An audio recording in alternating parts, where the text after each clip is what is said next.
En México, las mujeres con discapacidad enfrentan una realidad invisible, la violación sistemática de sus derechos sexuales y reproductivos. Según cifras oficiales, 4 de cada 10 mujeres con discapacidad han sido sometidas a la esterilización forzada, una práctica que les arrebata su derecho a decidir sobre sus propios cuerpos. Mariana, una mujer de 56 años con trastorno límite de la personalidad disociativa y discapacidad motriz, carga con el peso de una decisión que le fue robada. A los 16 años, mientras se encontraba internada en una institución, fue esterilizada sin su consentimiento ni conocimiento, un acto de violencia disfrazado de una operación de apendicitis que le arrebató la posibilidad de elegir si quería ser madre. Yo me di cuenta como a los 20 años, más o menos, ya cuando habían pasado algunos años. Entonces no tuve conciencia de qué era lo que había pasado en ese momento. Tenía el problema de que no me bajaba mi regla. Entonces yo cumplí 22 años y nada, sino que hasta que fui al Hospital General, ahí estuve en química de la reproducción y fue donde me dijeron que quién había, que quién me había esterilizado y todo eso. Y le digo, no, nadie. Dice, ¿cómo de que no? Pues si tú tienes la operación y todo, y le digo, no. Y ahí fue donde me empecé a dar cuenta. Pero tuvieron que pasar algunos años para que me diera cuenta. Mariana no es un caso aislado. La esterilización forzada se ha utilizado como una forma de control y castigo hacia las mujeres con discapacidad, negándoles su dignidad y autonomía. No hay cifras de cuántas mujeres mexicanas, niñas mexicanas, son esterilizadas de manera sin un consentimiento, violando todos nuestros derechos. No existen cifras de exactamente cuántas mujeres con discapacidad son violentadas sexualmente. La ENDIRE justamente decía que somos el 64% de las mujeres con discapacidad que hemos sido violentadas sexualmente, pero esto solo entra justo como un pedacito de la población.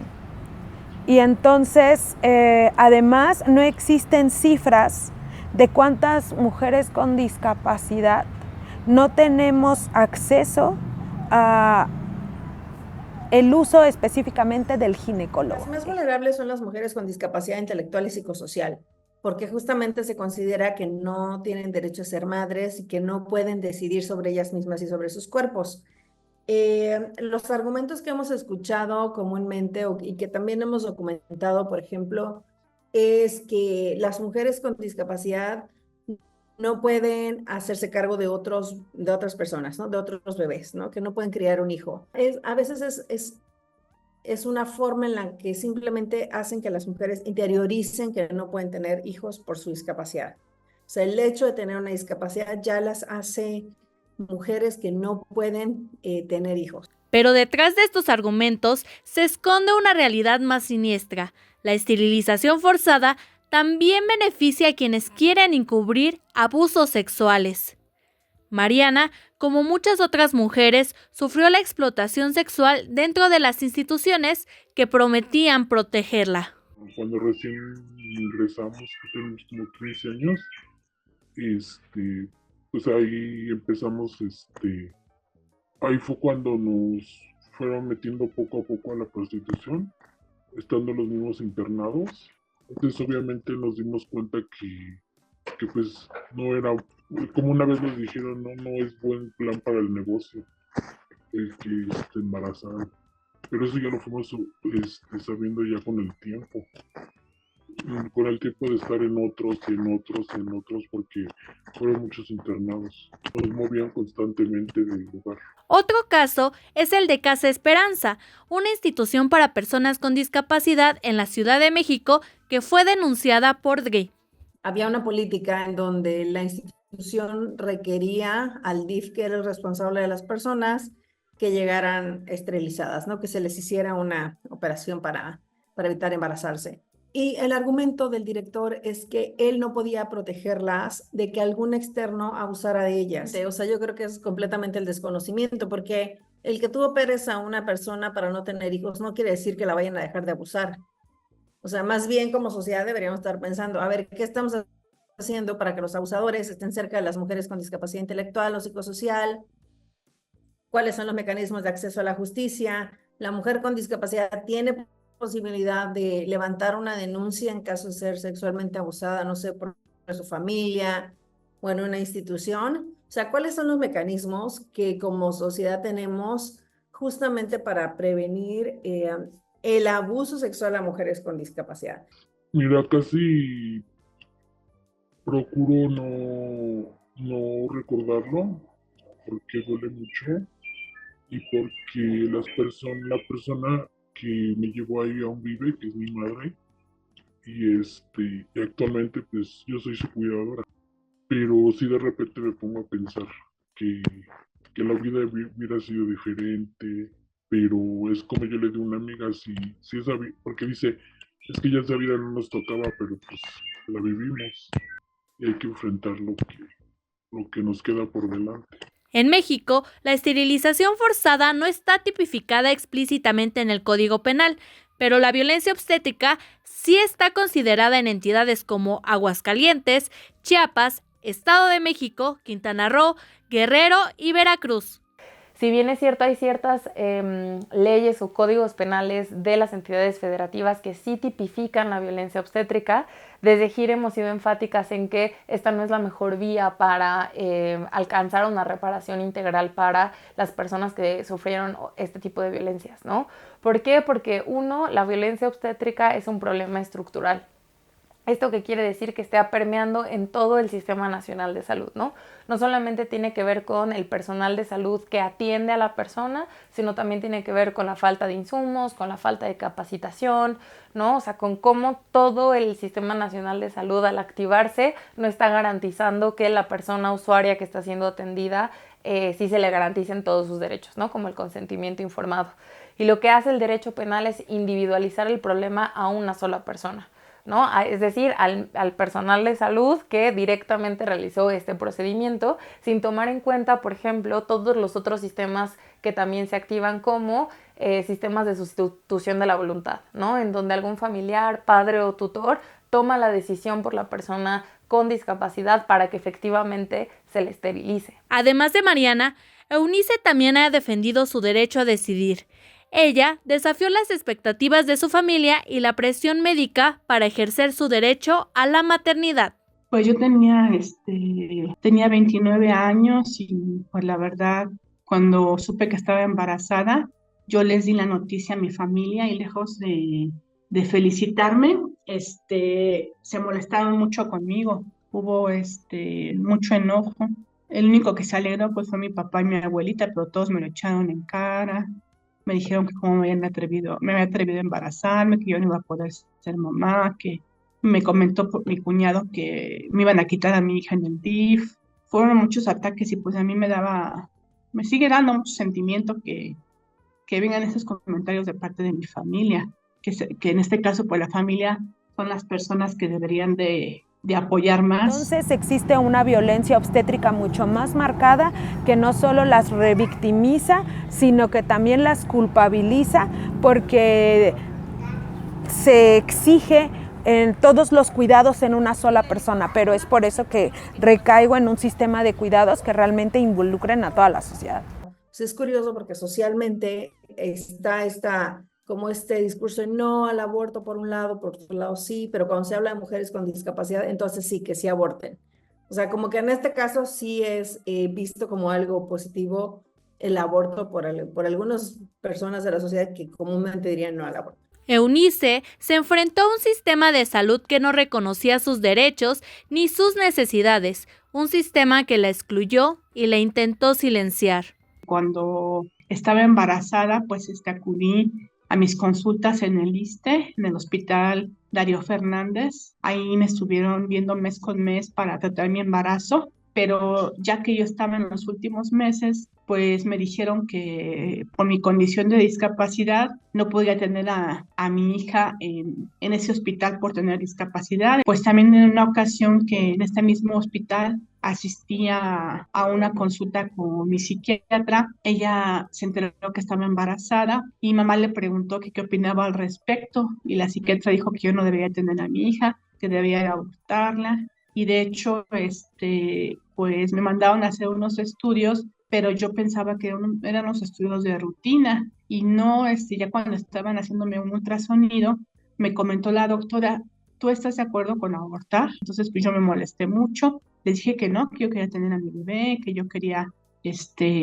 pues verla nacer, cuidarla, y pues también fue una violación de mis derechos sexuales y reproductivos. La verdad es que no denuncié el caso, en la Comisión de Derechos Humanos porque mi hija necesitaba muchos cuidados, porque ella tiene epilepsia, tiene discapacidad psicosocial, discapacidad intelectual, y pues no contaba con el tiempo de hacerlo, de ir, venir, hacer todos los trámites. Las personas con discapacidad tienen los mismos derechos que todas las personas, ¿no? Y esto quiere decir que en todos los procedimientos a los que estén sometidas las personas con discapacidad, uno tiene el derecho a ser tomadas en cuenta como todas las demás personas, y a todos los procedimientos a los que se les someta tienen que contar con su consentimiento, ¿no? Y ya lo ha dicho la Corte, y tanto la Corte, la Suprema Corte Mexicana, como la Corte Interamericana de Derechos Humanos, para que un consentimiento sea válido tiene que ser previo, es decir, antes del procedimiento, libre, o sea, es que la persona a la que se le va a realizar el procedimiento sea quien decida, y sin ningún tipo de presión externa sobre el procedimiento que se le va a realizar, pleno e informado, ¿no? Es decir, que se tiene que garantizar que la persona a la que se le va a realizar el procedimiento entienda cabalmente tanto las alternativas que existen como las consecuencias del procedimiento que se le va a realizar.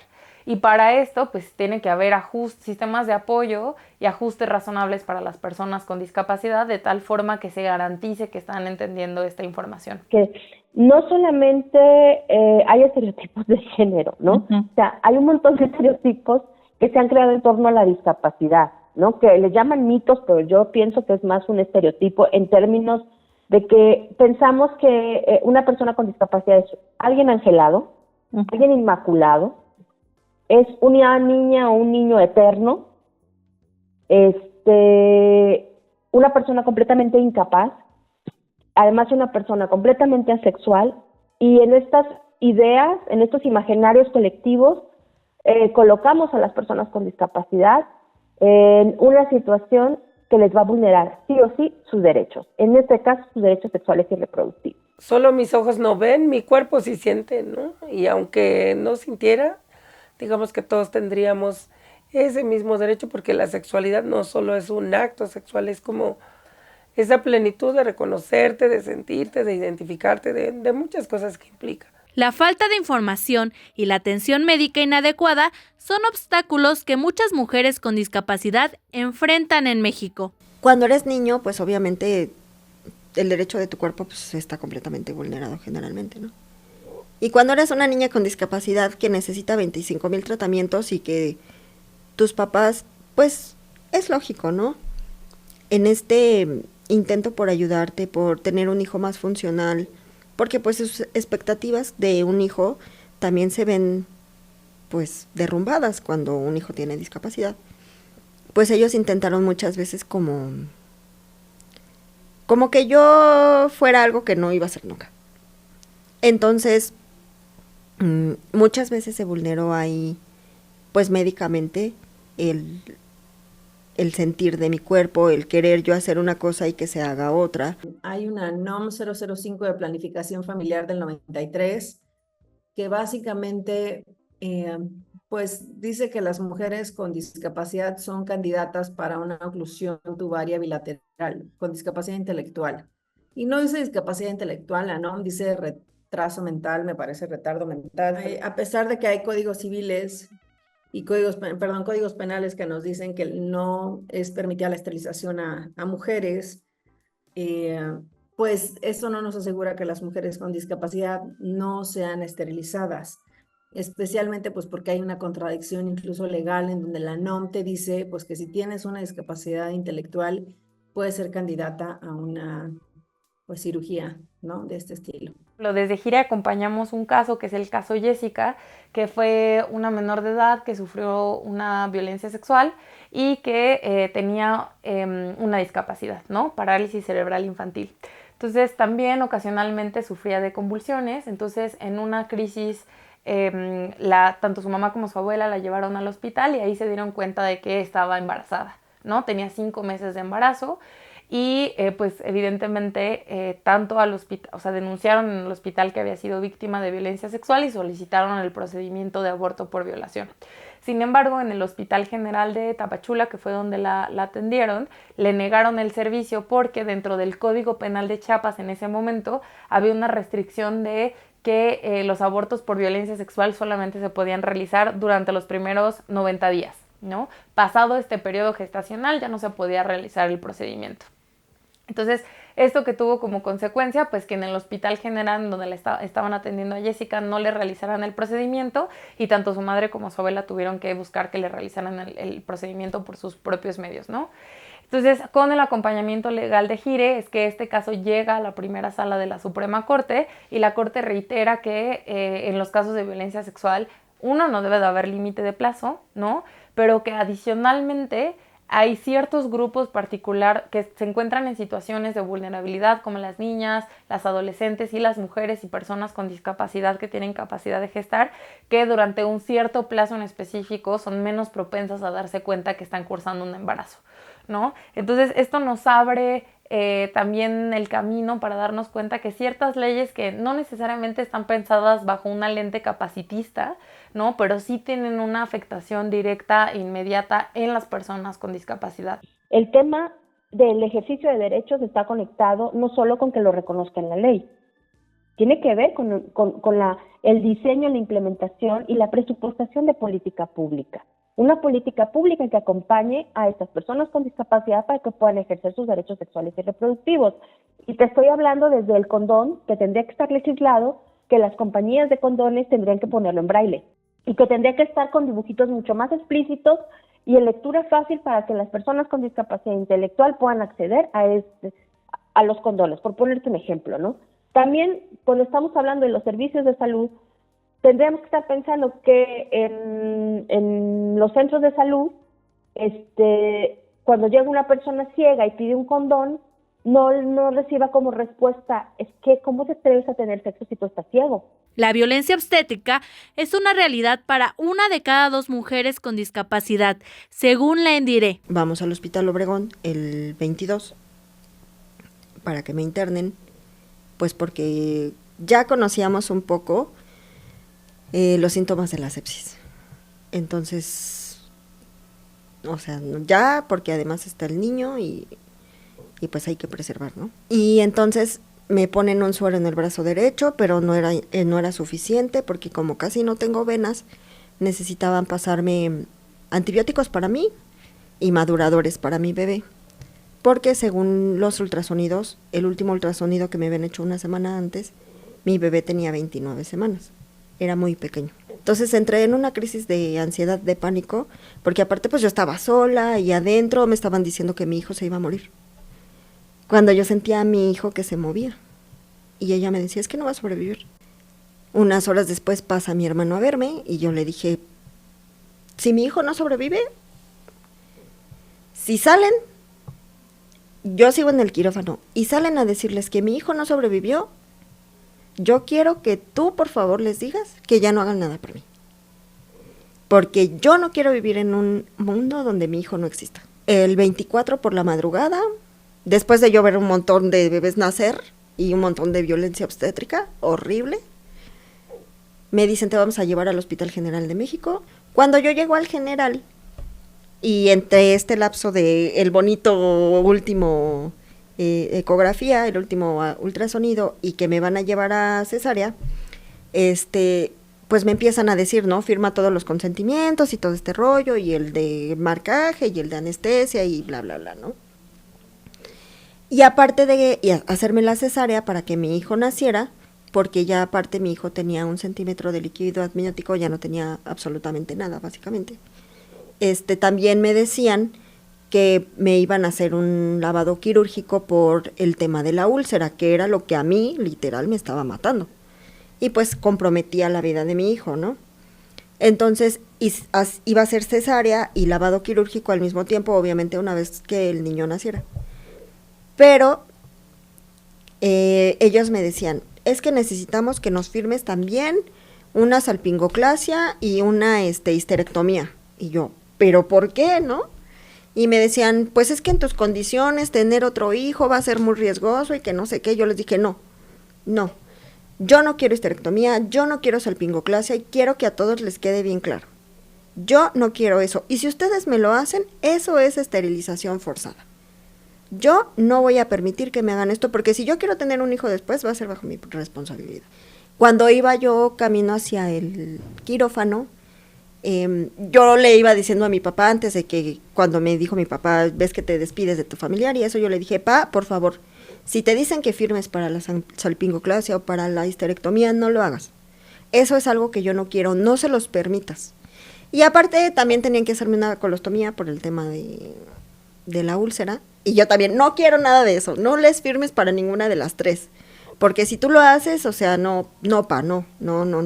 Y yo gritando por el pasillo, no les firmes nada, no dejes que me esterilicen, o sea, no les firmes nada. No, yo todavía recuerdo que minutos antes de que me anestesiaran, les volví a decir, no quiero que me esterilicen, no quiero, porque si yo salgo de aquí y después voy a otro médico con ustedes mismos y me doy cuenta de que me lo hicieron, los voy a mandar a todos. Y pues cuando mi hijo nace, no tenía 29 semanas, sino tenía 38 y media. Así que todo eso de que no va a sobrevivir, solamente fue un trago muy amargo y muy traumático, pero nunca fue real. En México, el 94% de las mujeres con discapacidad que sufren cualquier tipo de violencia no denuncia por falta de apoyo y el desconocimiento de las instituciones que puedan protegerlas. La accesibilidad es la parte medular para poder acceder a una denuncia. O sea, ni siquiera justicia, hablemos tan solo de realizar la denuncia. ¿Cuántas de las fiscalías son accesibles? ¿Cuántas de las fiscalías tienen interpretación de lengua de señas mexicana? ¿Cuántas de las fiscalías tienen documentos en lenguaje simple? ¿Cuántas de las fiscalías tienen un apoyo psicológico que pueda ir de la mano y que tenga una perspectiva de discapacidad? Si ni siquiera hay refugios accesibles para las mujeres con discapacidad, entonces, si las mujeres con discapacidad que viven en entornos vulneradas, incluso por sus mismas familias, es muy complejo que puedan salir de este círculo de violencia si ni siquiera pueden tener acceso a una denuncia accesible, a una denuncia acompañada, porque es un proceso muy difícil, incluso para las mujeres sin discapacidad, poder enfrentarse a algo así, y sobre todo cuando vivimos en una sociedad que estigmatiza muchísimo. El acceso a la justicia es un camino lleno de obstáculos, desde la falta de accesibilidad en las instituciones hasta la indiferencia de las autoridades. Cuando yo era más joven, en 2019, antes de que empezara la pandemia, justamente en ese año, fui por primera vez a la marcha del 8M. Estábamos rodeadas de mujeres, estábamos porque yo iba con una chica que era mi amiga, que se llama Jenny Bautista, no sé si la conozcas. Íbamos las dos juntas y, insisto, estábamos rodeadas de mujeres de sororidad. Pero nadie nos daba permiso, nadie nos veía, nada. Entonces veníamos una frente a la otra y yo de repente como que me cansé, me frustré, me enojé. Y en aras de que nos dieran permiso comencé a gritar, voltéame a ver, porque yo también soy una mujer. Y entonces las chicas de al lado, así como que, ¿de dónde viene eso? ¿Qué está pasando, no? Y entonces ella me escucha y lo repite.